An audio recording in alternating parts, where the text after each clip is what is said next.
देश विरोधियों को रूबिका लियाकत का मुंह तोड़ जवाब। बोली, तरस आता है इस मानसिकता पर। बाहरी दुश्मनों से लड़ना आसान होता है, बशर्ते घर में बैठी ताकतें उनका खिलौना ना बने। यूएस की एफबीआई ने रॉ के पूर्व अधिकारी विकास यादव पर लगाए आरोप। राजदीप सरदेसाई, सागरिका घोष ने उठाए मोदी सरकार पर सवाल। राजदीप सरदेसाई ने बाद में किया अपना पोस्ट डिलीट। खालिस्तानियों को लगातार समर्थन दे रहे कनाडा के बाद अब अमेरिका की एंट्री इस पूरे मामले में हो चुकी है और अब अमेरिका ने यानी कि अमेरिका की एफबीआई ने भारत के रॉ के पूर्व अधिकारी यानी कि विकास यादव के ऊपर आरोप लगाया है कि विकास यादव ने जो है वो खालिस्तानी आतंकवादी पन्नू को मारने की साजिश रखी थी। देखिए, एक तरफ तो जिस तरीके से एफबीआई ने रॉ के पूर्व अधिकारी विकास यादव के ऊपर ये आरोप लगाए हैं, तो वहीं दूसरी तरफ विदेश जिस तरीके से आज भारत को लेकर लगातार ये आरोप लगा रहा है। पर इस बीच भारत में बैठे कुछ ऐसे भारत के दुश्मन जो अब निकल कर सामने आ रहे हैं और उन्हें ही आज जवाब देने का काम किया गया है पत्रकार रूबिका लियाकत की तरफ से। जी हाँ, और आज आपके लिए बता दें कि भारत के खिलाफ जहर उगलने वाले ये लोग जो है कोई बाहर से नहीं आए हैं। आज ये अमेरिका की एजेंसी एफबीआई के द्वारा लगाए गए आरोपों को लेकर भारत सरकार को घेरने का प्रयास कर रहे हैं। भारत सरकार के ऊपर जो है वो भी आरोप लगा रहे हैं और इसी कड़ी में है राजदीप सरदेसाई जो अपने आप को निष्पक्ष पत्रकार बताते हैं। इसी के साथ है महुआ मोइत्रा जो अपने आप को महिलाओं की आवाज बताती हैं और इसी के साथ सागरिका घोष जो कि टीएमसी की नेता हैं और वहीं दूसरी तरफ राजदीप सरदेसाई की पत्नी भी हैं। और आपके लिए बता दें कि भारत विरोधी बात करने वाले लोगों में सिर्फ ये कुछ गिने चुने पत्रकार या टीएमसी के नेता ही नहीं बल्कि कांग्रेस भी शामिल है। आज जिस तरीके से कांग्रेस के नेता राशिद अल्वी भी इस तरीके की बात कर रहे हैं और ऐसे ही लोगों को आज जवाब दिया गया है पत्रकार रूबिका लियाकत की तरफ से। रूबिका लियाकत ने सागरिका घोष और महुआ मोइत्रा के पोस्टों को स्क्रीनशॉट लेकर पोस्ट कर लिखा है कि तरस आता है इस मानसिकता पर। देश के दुश्मनों को बचाने वाले जांबाज के साथ खड़े होने के बजाय देश को ही कटघरे में खड़ा कर रही हैं। मैडम जैसी प्रतिनिधि इस बात को पुख्ता करते हैं कि बाहरी दुश्मनों से लड़ना आसान होता है, बशर्ते घर में बैठी ताकतें उनका खिलौना ना बने। सीधा हमला जो है वो बोला गया है रूबिका लियाकत की तरफ से। जिस तरीके से ये जो आज भारत में बैठे तमाम लोग हैं आज वो भारत को ही आंख दिखा रहे हैं या फिर हम कहें कि अमेरिका के द्वारा अमेरिका की एजेंसी के द्वारा लगाए गए आरोप पर किस तरीके से खुशी मनाकर जो है वो भारत सरकार के ऊपर सवाल उठाए जा रहे हैं। राजदीप सरदेसाई जो अपने आप के लिए निष्पक्ष पत्रकार बताते हैं पर आज उनका भी देश विरोधी चेहरा सामने आ चुका है। राजदीप सरदेसाई ने लिखा कि एक ऐसी कहानी जिससे सबका ध्यान खींचा। यूएस एफबीआई ने पन्नू मामले में हत्या के लिए भाड़े पर लिए गए पूर्व रॉ अधिकारी विकास यादव का नाम लिया है। यादव जो है वो किसके निर्देश पर काम कर रहे थे और उन्हें बस के नीचे किसने फेंका है? लगता है सवाल पूछना राष्ट्र विरोधी है।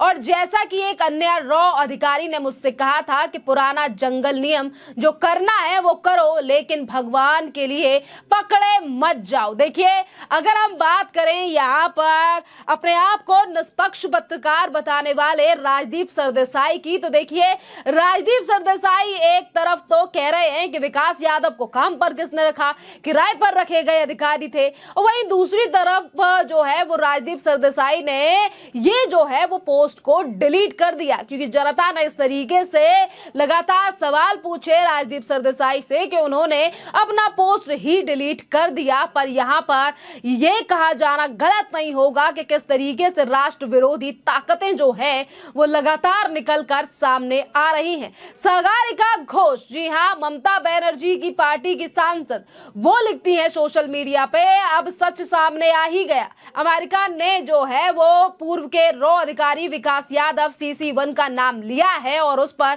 भाड़े पर हत्या करने का आरोप लगाया है। क्या विकास ही एकमात्र दोषी है और उसके संचालक कौन थे? मोदी सरकार को इन गंभीर विषयों के बारे में संसद को जो है वो सूचित करना चाहिए। वहीं दूसरी तरफ महुआ मोइत्रा जो कि TMC की ही नेता है, वो कहती हैं कि रॉ अधिकारी पर अमेरिका में जो है वो हत्या करने का आरोप लगाया है। हमारे देश में क्या गड़बड़ है? शाहीन कंपनी को लगता है कि दुनिया गुजरात है और सोहराबुद्दीन शैली की रणनीति ही एक रास्ता है। ये काफी ज्यादा चौंकाने वाला है। ये तमाम उन लोगों की राय मैं आपको बता रही हूं जो आज कोने कोने से निकल कर भारत सरकार पर सवाल खड़े कर रहे हैं। और मुंबई कांग्रेस ने अब बड़ी खुशी से जो है वो लिखा है कि मोदी के शासन में भारत के लिए एक और काला अध्याय। विकास यादव एक पूर्व रॉ अधिकारी अब अमेरिकी धरती पर हत्या और मनी लॉन्ड्रिंग की साजिशों के लिए FBI द्वारा वंचित है। ये मोदी सरकार के शासन में अंतरराष्ट्रीय का दमन है। चौंकाने वाला है, जहां भारतीय खुफिया अधिकारी भी विदेश में हत्या के साजिश रचने में शामिल हैं। देखिए आज जिस तरीके से ये तमाम लोगों को मैंने आपको बताया है कि जिस तरीके से ये लोग निकल कर सामने आ रहे हैं, इनमें एक नाम शामिल है राशिद अल्वी का भी। अब उनका भी बयान आप सुन लीजिए कि किस तरीके से वो भारत की एजेंसी और भारत सरकार को लेकर सवाल उठा रहे हैं और कह रहे हैं कि आज भारत की बदनामी जो है वो विदेशों में हो रही है। सुनिए क्या कह रहे हैं राशिद अल्वी। कनाडा के साथ हमारे बहुत अच्छे रिश्ते रहे और ये मामला बहुत दिन से कनाडा की सरकार उठाती रही है और इस तरीके के मामला सिर्फ कनाडा नहीं, अमेरिका में भी इस तरीके का मामला उठा है और पाकिस्तान में भी उठा है। ये दुर्भाग्यपूर्ण है। दुनिया के दूसरे देशों के साथ हमारे अच्छे रिश्ते होने चाहिए। कनाडा के साथ जो भी कुछ हुआ है, भारत सरकार को चाहिए कि उसे क्लैरिफाई करे। इससे दुनिया के अंदर हमारी इज्जत में कमी आती है। हम इंटरनेशनल फोरम पर आतंकवादियों के खिलाफ, आतंक के खिलाफ हमेशा आवाज उठाते। अगर कनाडा के अंदर जो कुछ हुआ इसमें हमारा नाम आने लगेगा तो पूरी दुनिया के अंदर हमारी इज्जत कम होगी। पर देखिए आज इन तमाम लोगों को जो है वो यानी कि एक तरफ तो रूबिका लियाकत ने जो है वो सीधा जवाब दे दिया है और कहा है कि ऐसे लोगों के ऊपर यानी कि ऐसे लोग अगर घर में हो तो ये घर के ही दुश्मन है और यानी कि देश को बाहर के दुश्मनों से लड़ सकता है, पर बशर्ते घर में बैठे हुए कुछ लोग जो है वो उनके हाथ का खिलौना ना बने। इसी के साथ शुभांगी शर्मा जो कि CNN की पत्रकार हैं, उन्होंने भी सागरिका घोष और इसी के साथ जो है वो महुआ मोइत्रा के पोस्ट को रीपोस्ट करते हुए लिखा है कि अगर मैं कुछ कहूं, देखिए उन्होंने सीधे तौर पर ये कहा है कि अगर मैं कुछ कहूं, जिसके नीचे तमाम लोग ये कह रहे हैं कि अगर कुछ कहोगे तो विवाद हो जाएगा, क्योंकि आज इन लोगों का देश विरोधी चेहरा जो है वो लगातार सामने आ रहा है। और मिस्टर सिन्हा देखिए उन्होंने भी ये कहा है कि कांग्रेस का यानी कि मुंबई कांग्रेस का जो आधिकारिक हैंडल है और वो रॉ के अधिकारी को लेकर जिस तरीके से तमाम बातें कर रहे हैं और खालिस्तानी पन्नू का समर्थन कर रहे हैं। खालिस्तानी पन्नू जब भी भारत के बारे में जहर उगलता है, जब भी वो प्रधानमंत्री नरेंद्र मोदी को धमकी देता है, उस समय पर ना सागरिका घोष कुछ बोलती हैं, ना महुआ मोइत्रा कुछ बोलती हैं और ना ही तो कांग्रेस के नेताओं का बयान सामने आता है। पर आज देखिए कि किस तरीके से जहां एक तरफ अमेरिका की FBI ने आरोप तो लगा दिया पर कोई प्रूफ जो है वो वहां से भी नहीं दिया गया है, जिसका जवाब जो है वो भारत का विदेश मंत्रालय तो जरूर देगा। पर भारत के विदेश मंत्रालय से पहले ही आज जिस तरीके से खालिस्तानी पन्नू के ऊपर या फिर कनाडा के ऊपर सवाल ना उठाने वाले लोग किस तरीके से भारत सरकार को घेर रहे हैं, ये भी काफी ज्यादा एक गंभीर विषय है। और इसी के साथ मुंबई कांग्रेस की तरफ से जिस तरीके से पन्नू को ना घेरते हुए विकास यादव का नाम नाम लेकर सिर्फ और सिर्फ मोदी सरकार के खिलाफ दुश्मनी दिखाई जा रही है।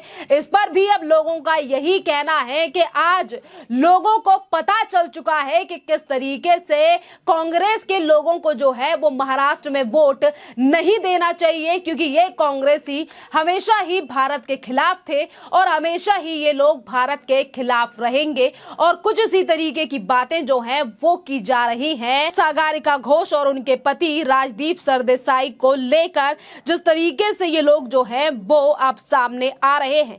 आपके लिए बता दें, खालिस्तानी पन्नू जिसको लेकर एफबीआई ने कहा है कि विकास यादव जो है वो खालिस्तानी जो पन्नू है उसे मारना चाहता था। दरअसल बात यह है कि जो खालिस्तानी पन्नू है वो भारत में काफी ज्यादा मोस्ट वांटेड क्रिमिनल है और एक यही बड़ा कारण है कि जो एफबीआई की तरफ से सोशल मीडिया पर एक पोस्ट किया गया है जिस पर वो भारत सरकार को लेकर आरोप लगा रहे हैं, जहां एफबीआई का कहना है कि भारत सरकार की तरफ से यानी कि ये चीज एफबीआई की तरफ से कही गई है कि भारत की रॉ एजेंसी का जो अधिकारी है विकास यादव वो अमेरिका के एक सिटीजन को मारने के आरोप में जो है वो मामला चल रहा है। और ये जो पोस्ट डाली गई है इसके नीचे इतनी ज्यादा रिपोर्ट हुई है और इसके नीचे फैक्ट जो है वो सामने आ गए हैं, क्योंकि एफबीआई ने कहा है कि ये जो विकास यादव हैं ये रॉ के अधिकारी हैं। पर आपके लिए बता दें कि ये रॉ के पूर्व अधिकारी हैं। और वहीं अगर 2-3 फैक्टर्स की बात करें तो जिस अमेरिकन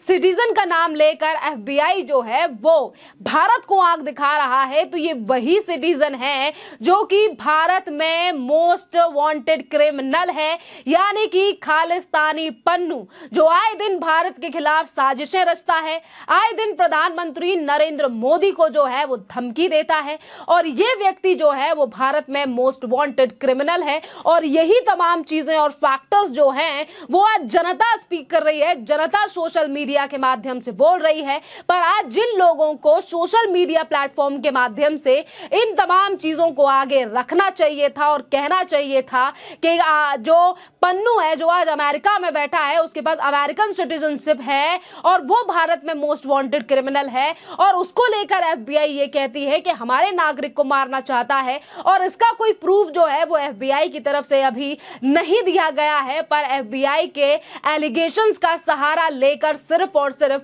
तमाम लोग जो है वो आज अपना देश विरोधी चेहरा जो है वो जग जाहिर कर रहे हैं, जिनके नाम और बयान मैं आपको पहले ही बता चुकी हूं, जिसका इंपैक्ट जो है वो आने वाले चुनाव यानी कि महाराष्ट्र के चुनाव पर भी काफी ज्यादा पड़ेगा, क्योंकि जनता ने सीधे तौर पर अब सोशल मीडिया पर यह कहना शुरू कर दिया है कि अब हमें काफी सारे रीजंस मिल चुके हैं कि कांग्रेस जैसी पार्टी को वोट क्यों नहीं देना चाहिए, क्योंकि कांग्रेस और ये तमाम जो लोग हैं ये भारत विरोधी हैं। खैर, इस पूरे मामले पर अब आपकी जो भी राय हो आप भी हमें कमेंट कर जरूर बताइए। धन्यवाद।